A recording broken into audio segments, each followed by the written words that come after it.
Well, Lyndon Johnson, they didn't let him talk for the first 6 months. It took him 6 months to learn how to say Negro, Negro. Okay, let's hear it one more time, Linda, now. Okay. All right, let him pose again, okay. Okay. Negro, oh. Now, can you say, look, say it quick, Negro. Okay. Nigger, oh, nigger, oh. I can't help it, I can't say it, that's all. I can't say nigger, I can't, what the hell, nigger, nagger. Let me show my scar. No. Just say it, and that's it, yeah. He's completely confused. Well, that family is so... It's really... You know, there's a certain kind of non-Jewish look that they could pass any test. They are the biggest non-Jews in the world. No question, they walk right through the line, bap. The wife with the white flannel sacks with a zipper up the front with the red nail polish, she's beautiful. She looks at home in a trailer park. Yeah. Nice act, man. Look.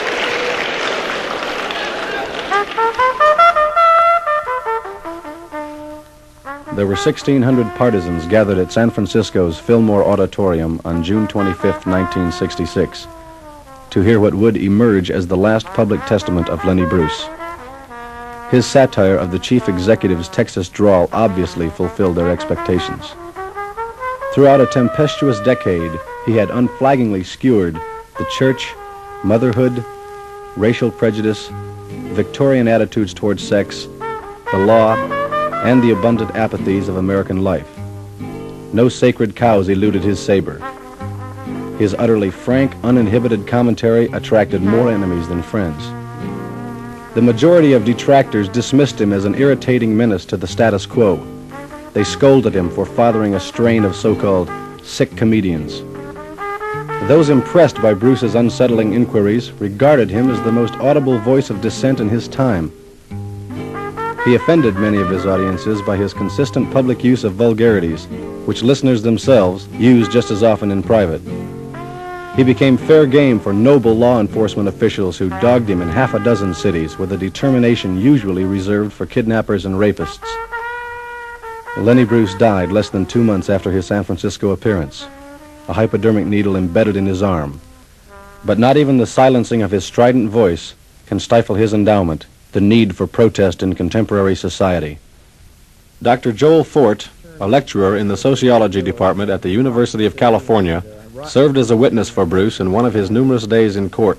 When I first heard him as a comedian and on records before I got to know him, this aspect of what he had to say impressed me. His attempts to point out the deceit and hypocrisy existing in American life, because people are very resistant to having their basic values or their basic way of life questioned, let alone threatened in any way. And this, I think, accounts for the harassment and persecution which Lenny Bruce endured from society and some of its representatives. Other intellectuals, like sculptor Vito Polikas, unflinchingly endow Bruce with the qualities of a messiah. As recently as just as a matter of 2 or 3 weeks before his death, Lenny Bruce influenced my thinking tremendously. I learned about myself. I learned about my own hypocrisy. I listened to him as a student. I listened to him as a great teacher. And then I've remarked over and over to my students throughout these years that there was really one great rabbi, one great teacher. And look to him. He will be placed amongst the great thinkers of mankind. But, pay homage to him now. Lenny Bruce is really a rabbi. The closest Bruce ever came to representing the Almighty was once wearing the vestments of a priest and begging money for the benefit of a leper colony. His brief career in the church abruptly ended with an arrest for panhandling. Born Leonard Alfred Schneider, he spent much of his childhood accompanying his divorced mother, Sally Marr, around the fringes of big-time show business. She entered dance contests, worked split weeks in vaudeville, and enjoyed one brief moment of glory in a movie called Gold Diggers of 1933. Much of Lenny's education was acquired backstage in burlesque houses and waiting around casting offices. He never finished the 5th grade. Sue Horowitz worked as Lenny's secretary for the last hectic years of his life and knew both mother and son closely.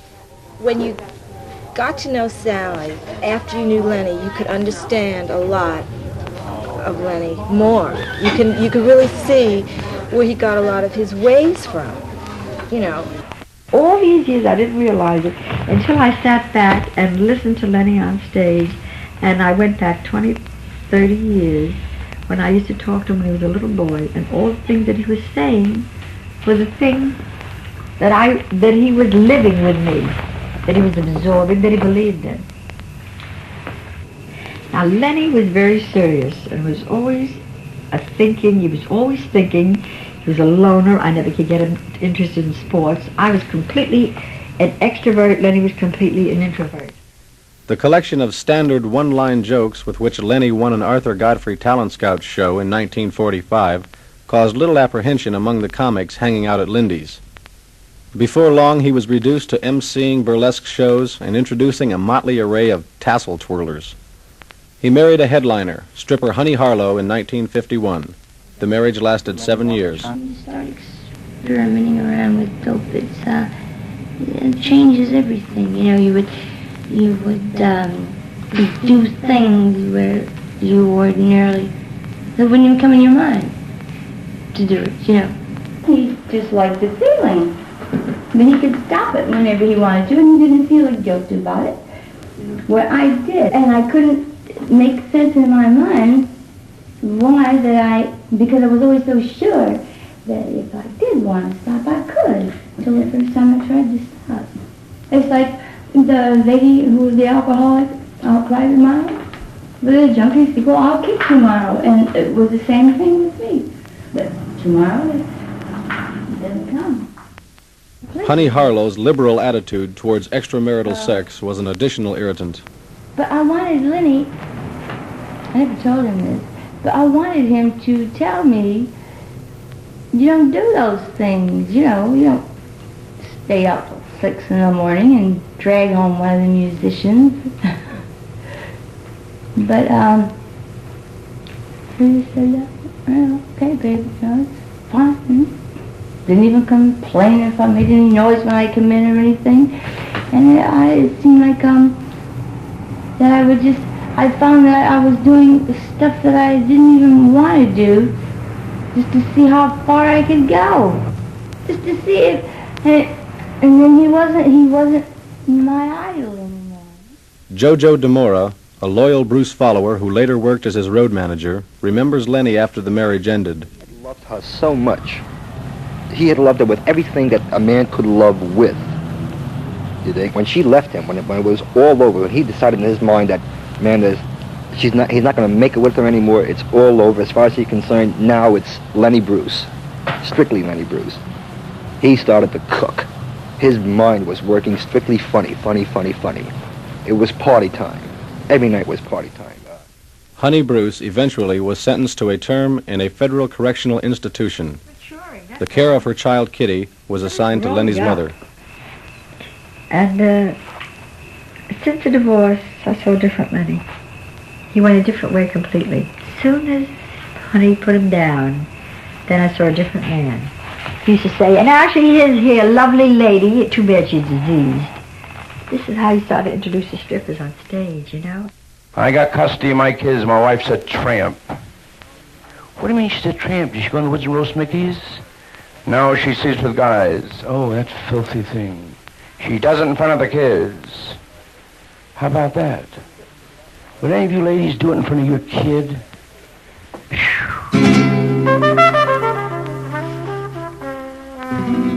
That sort of bitterness eventually formed the framework of Bruce's incisive humor.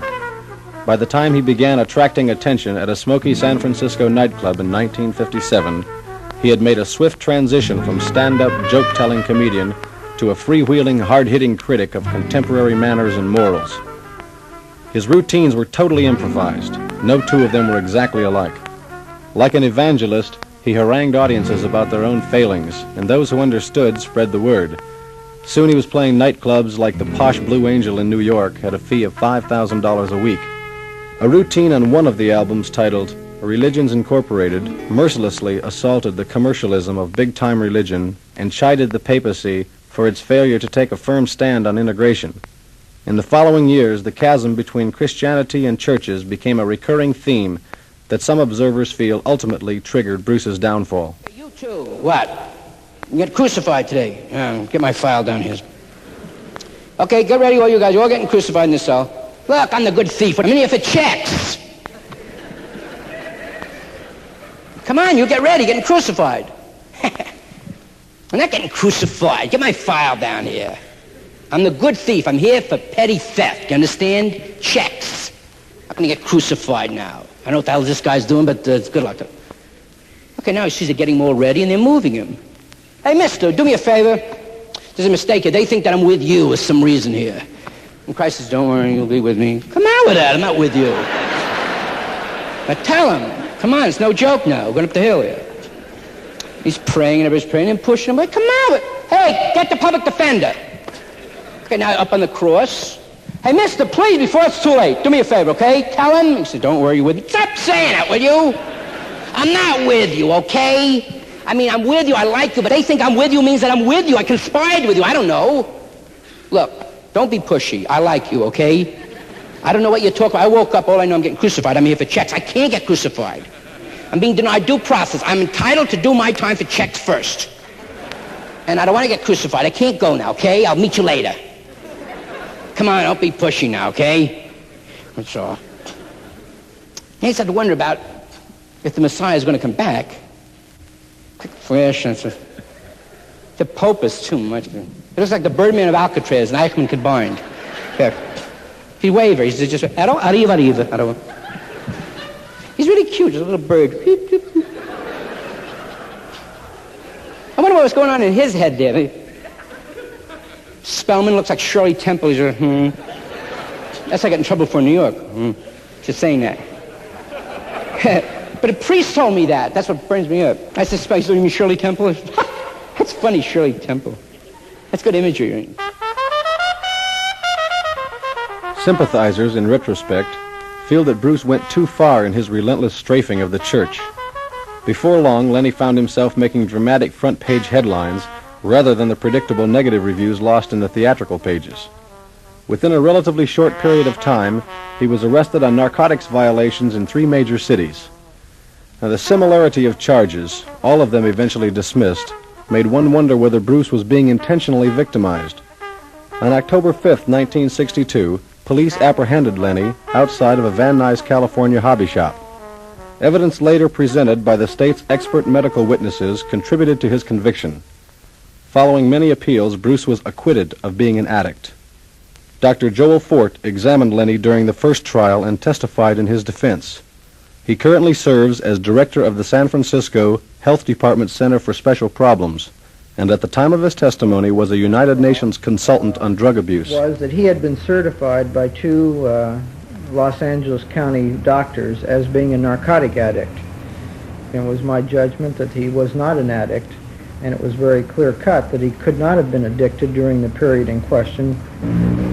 The needle marks and some of the history that was being used in this determination was more consistent with his own story, which seems substantiated that he was a regular user of methamphetamine or methadone, which he was taking on prescription.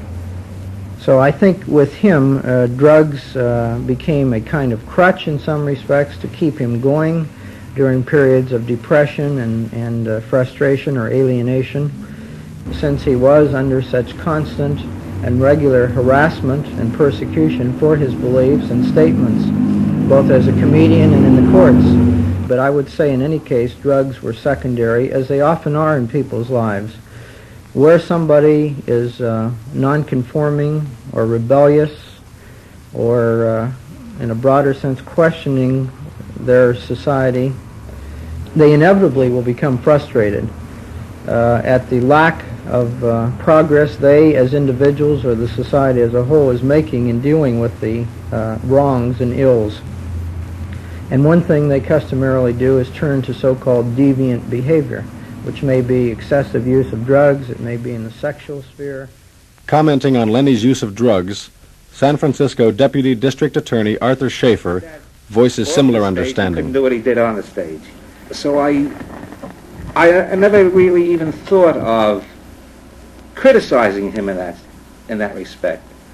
Even saying, don't be a damn fool, what are you taking drugs for? You're liable to get caught. What do you want to do that for? You got more important things to do. That aspect of it never even entered my mind, because how could you ask a guy who's doing what he's doing not to do the other things? It just didn't fit. A guy like this is a flashing spark in the firmament and then has to spark out. His well-publicized collisions with the law seriously hampered Lenny's opportunities to work. Sources of income evaporated when most nightclub owners refused to hire him or canceled existing contracts. Paul Krasner, editor of The Realist, recalls Lenny's resultant depression and increasing reliance upon drugs. Sick. And then when we get better, we talk about it, and he'd say, you don't know what it's like kissing God, taking certain drugs.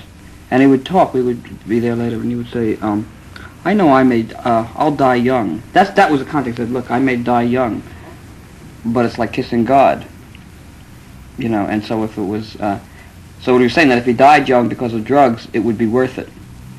Not that he really meant it, but it was just a temporary rationalization. Jojo DeMora witnessed some of Lenny's bleakest moods. He had always used methadone. That was one thing that no matter what else he had used, methadone was always there. He really was very lethargic. Without methadone, he couldn't move. He really couldn't function. The lethargy would just take over him completely.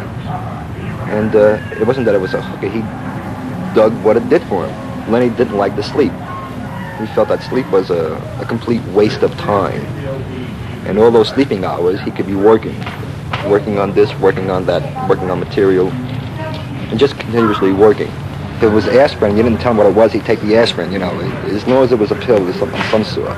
But meanwhile, he had his meth, which gave him everything he wanted. His biggest fear of all was to sit inside of a jail and not be able to get out, because he had a lot of energy.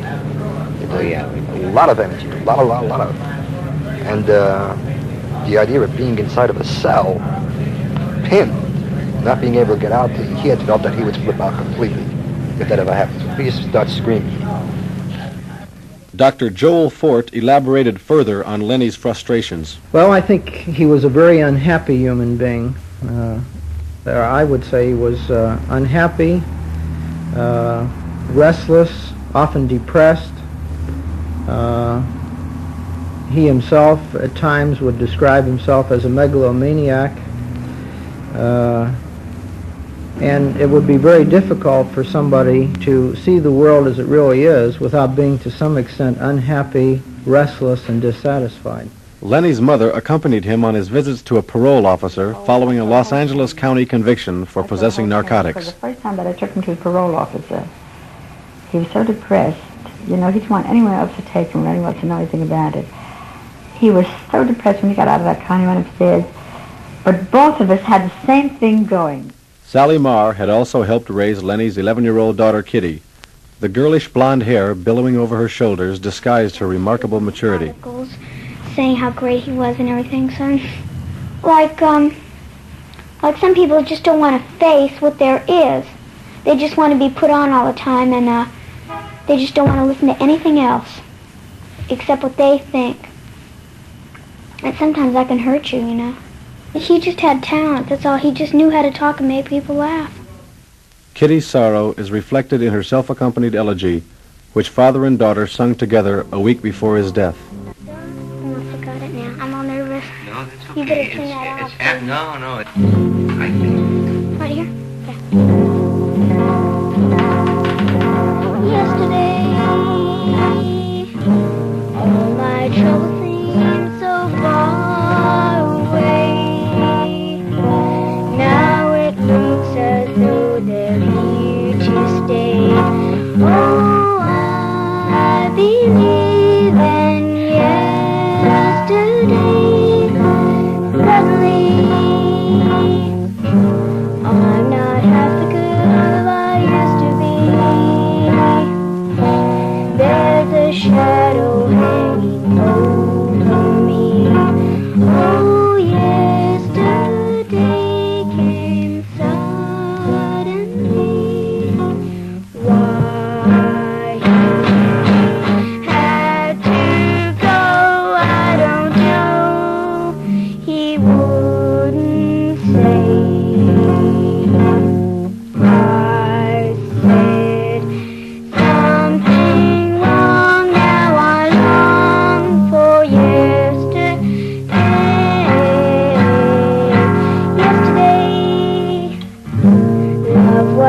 your Uncle Donald on a vacation, you were sometimes fag. You were experimenting and playing doctor. Oh, we just lost another deuce up on the tier. That was a little too much when we did the fag bit. The clustered tables at the Gate of Horn nightclub in Chicago were packed on the windy night of December 5th, 1962, with the usual variety of audience that Lenny Bruce attracted, a cross-section of believers and curiosity seekers. While Lenny clutched a microphone, delivering his customary savage commentary, two members of the Cook County Police Force appeared in the back of the rectangular-shaped room, ready to pounce on what they considered to be the first sign of indecency. Inspired by their presence, Bruce staged a spontaneous performance that lampooned many well-known misdeeds of the local gendarmes. Okay, it's the first time they made a bust right in an audience.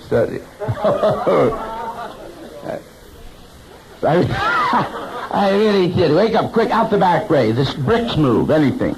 It's Super Jew. Nice rolling joke. All right, now, okay, the whole place is blocked off, and, all right.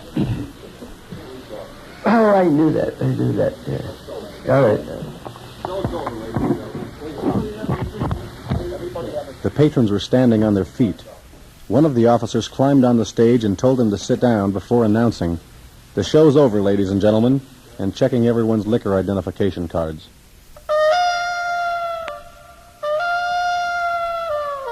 Bruce was arrested that night. 4 months later, he was convicted in absentia of giving an obscene performance witnessed by a 16-year-old girl. The nightclub operator was forced out of business. Bruce was fined $1,000 and sentenced to a year in prison.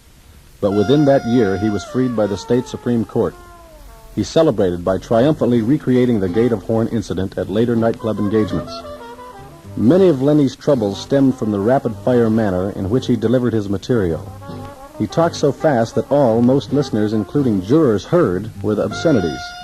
Few could comprehend what he really was saying, certainly not the police, who kept a silent vigil in theaters and nightclubs, monitoring virtually every four-letter word he uttered. The first of his numerous obscenity arrests occurred in San Francisco, the city where he earned his initial plaudits years before. He was accused of using an offensive, hyphenated, 10-letter expression during an appearance at the Jazz Workshop. Deputy District Attorney Arthur Schaefer successfully prosecuted the case.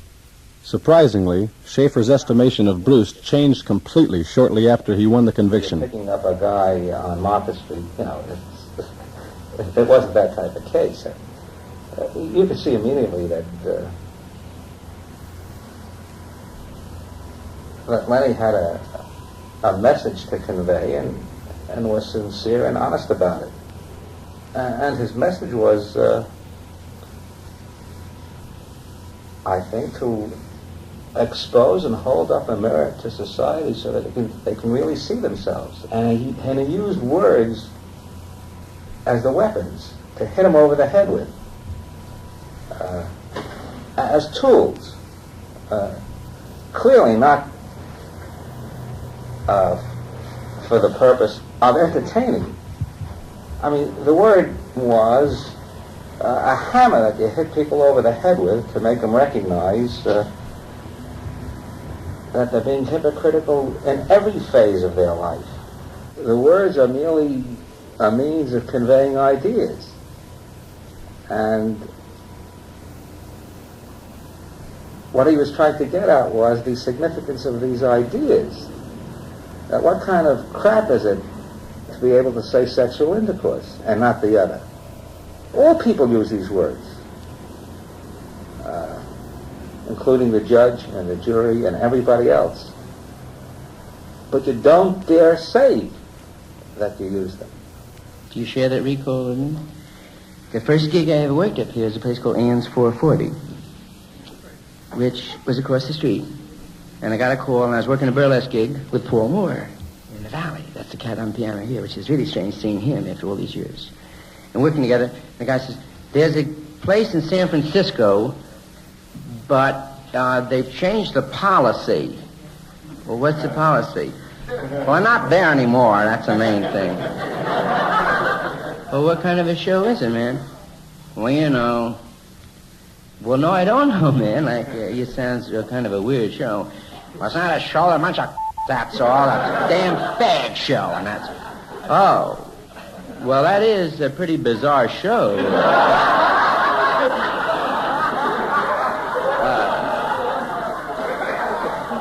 I don't know what I could do in that kind of a show. Well, no, we want you to change all that. Well, that's a big gig. I can just tell him to stop doing it. Largely on the basis of the preceding tape recording, the single judge hearing the case convicted Lenny early in 1962. A retrial, suggested in part by Schaefer, reversed the verdict. Paul Krasner, also the editor of Bruce's autobiography, How to Talk Dirty and Influence People, further explains Lenny's reasons for habitually employing controversial language. And wop. Yeah. And he would start off an act sometimes by saying those words over and over, and over and over. Kite, nigger, I see wop. As if he were dealing in cards. He said, "Oh, I'll take one nigger, 2 wops, give me a spick there, and a sheeny over here." Yeah. And he would say them so many times until the audience would begin to realize that they were just words, and that you had to go beyond words.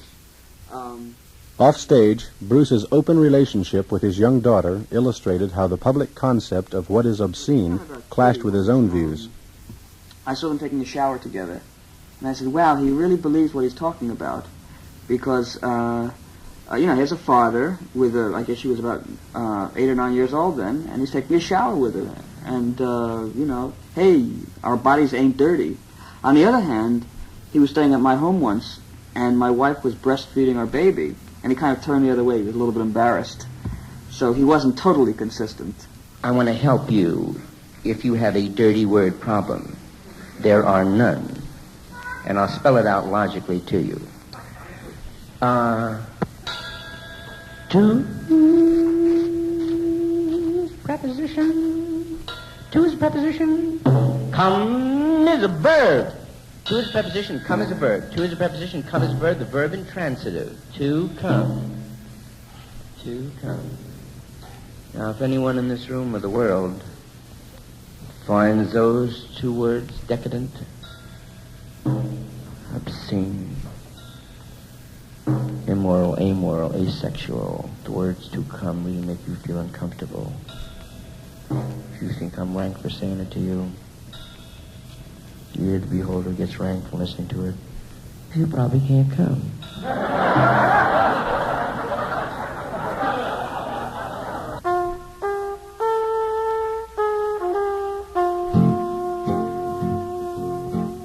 Modernizing inadequate, archaic laws regulating the definition of obscenity became Lenny's obsession. Like chessmen on death row looking for a loophole, he absorbed the contents of several hundred law books, searching for a way to set a precedent. He was compelled by a gnawing fear of being the first major entertainer to suffer the ignominy of an obscenity conviction. All of his finances were drained hiring the 21 different attorneys who represented him in his multiplying court battles.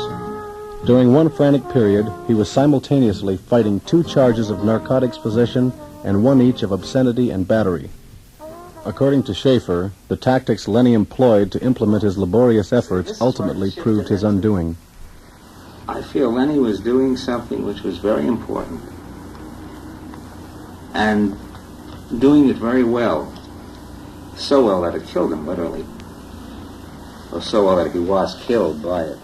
But to shift, what he did was literally shift his weapons. And I think he began to get hung up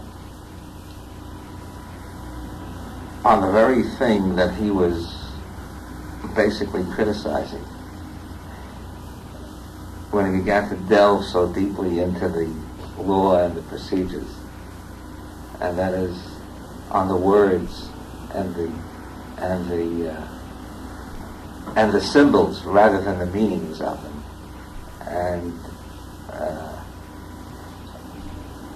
he was hanging himself on his own petard. I might say that this is the mistake too many people make. As a lawyer, I shouldn't say it, but the place for social change is not in the courtroom. Literally. And he fell into that trap. Barricaded behind the walls of his Hollywood Hills home, Lenny still endlessly studied the penal codes and listened to tape recordings of his performances over and over again. His daughter describes his incredible dedication. Well, according to his work, all he could ever do was work. And the pleasure he had was listening to tapes and things, and I never thought that would be much of a pleasure, but it seemed like just work and work and work and never get sleep. Or he just wanted to know what the facts were in court and just what he did wrong. Like if he could learn anything about law and everything so he could fight his next case better. I used to wonder why they were putting up such a fight against it, and finally I realized that, nobody just thinks like him. There's like 40,000 other people who disagree. I think that a man should have his own right to talk like he wants, and not for other people to decide, but, just talk that way. Jojo DeMoro recalled the debilitating aftermath of these marathon sessions. Now, when Lenny used to stay up for anywhere from between 2 to 3 days. If you caught Lenny on the third day, forget about it. It was all over. It's a repeat. He'd repeat the same thing he just got through telling you. He'd repeat it. So when he listened to those tapes on those third days, he already put words in their mouths. He already heard what he wanted to hear. We got him. It was always, we got him. Tell you how obsessed he got with obscenity. He got so obsessed with it that it became a way of life to him. Lenny's last secretary noted his daily routine. Going down to a typewriter and just sitting there all day. His big problem was that he didn't have background, he never learned a comma. So for 6 months, he was so involved with commas, grammar, you wouldn't believe it.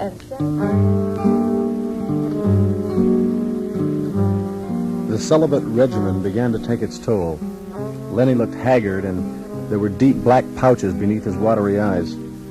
His shaggy, unkempt beard would have been suitable for a Talmudic prophet. At rare professional engagements, he wore what he liked to call his Chinese rabbi suit, a long black alpaca coat that buttoned high on his neck. Inevitably, such performances degenerated largely into detailed recapitulations of his legal entanglements. Paul Krasner witnessed a number of these shows. The main area was that, partially because of all his problems with the law, he stopped reading newspapers and magazines and books, as he had been doing. He stopped going outdoors from his hotel room or from his home. He stopped, he limited his environment. And because of this, when he performed, he had to resort a great deal to old bits. And because he was bored with them, because he had done them enough times, he would mumble through them. And so as a craftsman, he was being unfair to the audience, because he knew what was coming. And so many times, I would laugh because I knew what he was saying, but the audience wouldn't laugh only because they could not hear what he was saying, because he was going through it so speedily because he wanted to get it over with. And I said, hey, remember you told me about how often a comedian should get laughs, and I noticed you're not doing that now. And he thought about it. He said, well, I'm changing. And I said, what do you mean? And he really, stopped and thought for a while. He said, I'm not a comedian. I'm Lenny Bruce. Problem I had a long time with understanding the law is because of the language in the law and the fact that instead of taking each word and finding out the case that the word related to, once when I get lazy and I would apply common sense. And then I got really screwed up. And it's really weird. Like, I went to the Supreme Court 3 times trying to get a writ of mandamus, and kept sending it back to the clerk, and he kept saying, what the language said, append a copy of the order in respect of which the writ is sought. And I keep sending this copy of the lower court. They keep sending me back. We told you send the copy in respect of which the writ is sought. Then I dug, in respect of which they use the word of like I use the word to. And respect of means this kind of respect. In respect of it. So what they wanted, the Supreme Court, is we want our judgment that these cats should respect us. Now, the Supreme Court... On October 14th, 1965, Lenny filed suit as a pauper in a United States District Court, at the same time pleading for an injunction against the police harassment which he felt had cost him his livelihood. He had not worked in 2 months. Sympathizing with Lenny's insolvency, his probation officer handed him a $10 bill at the conclusion of their last meeting. John Judnick, a 28-year-old sound systems technician who occupied one of the bedrooms in Bruce's split-level home, recalled an alarming change in his appearance. Put on like 60 pounds. You know, he said, I'm getting crazy now, I'm going to go upstairs. He was getting crazy. He was just typing like one word on a piece of paper and throw the paper away, and the floor was just piles of paper, you know. And just, nothing, it couldn't,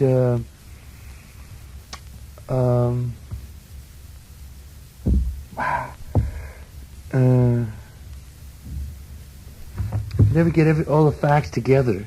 Correlate. You never could, wow. God, man, this is terrible.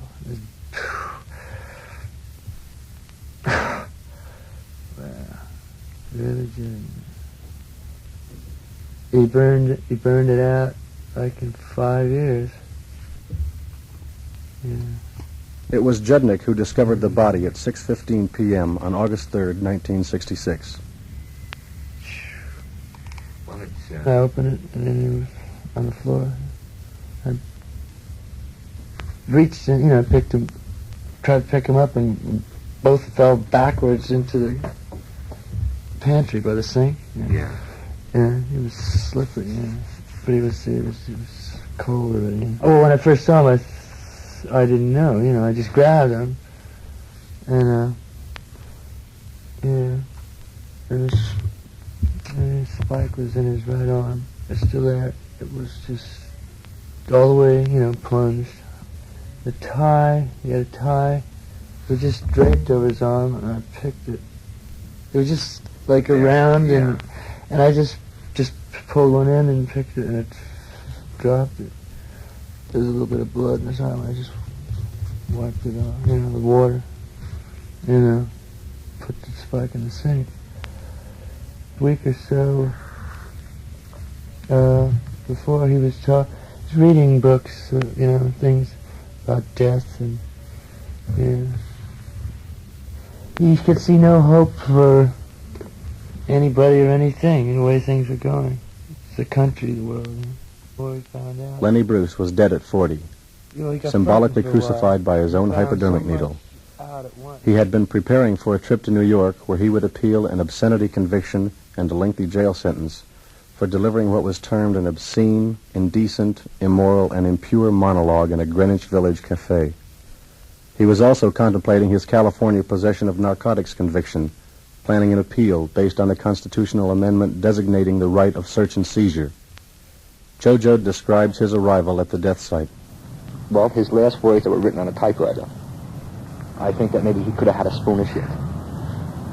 And he went to the bathroom, and took off, came out, came back to his typewriter, started thinking, and started typing. He typed out, I think, 5 or 6 words, conspiracy to interfere with the Fourth Amendment constitutes. It never finished the word constitute. It was C-O-N-S-T, and it ended. I think when he got to that point, I think that's what happened. He just went back in there and used the rest and fell over, and that was... Lenny left his meager estate to his mother, little more than the potentially valuable tape recordings of his performances made during the previous 7 months. His legacy to society was far more substantial. In the end, his self-sacrifice had opened doors for others to freely communicate whatever sentiments that might move them, no matter how offensive or inflammatory. His mother selected an Orthodox Jewish funeral service for her late son, an astonishing decision, totally alien to the intransigent attitude towards organized religion that Lenny had embraced while he was alive. The majority of his friends avoided the hypocritical ceremonies. Instead, they later visited his grave. Many of them noticed the final irony. The marker embedded in the grass read, Leonard Scheider, August 1966. It was misspelled.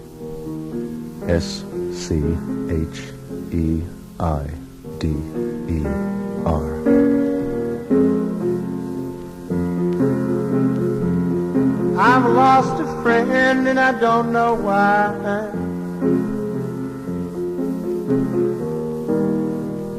But never again will we get together to die.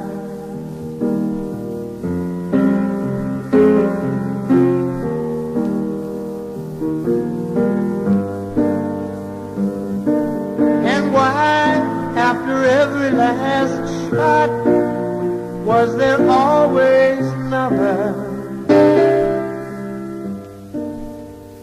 Why, after all you hadn't got, did you leave your life to your mother?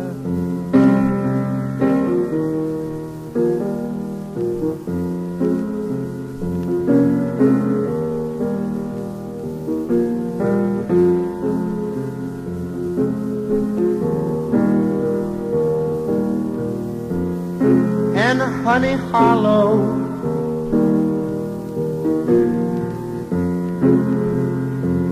the singer burlesque queen,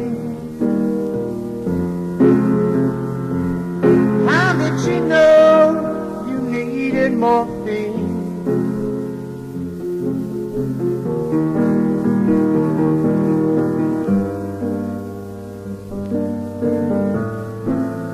Why didn't you listen to the warning words of your friends while they told you so?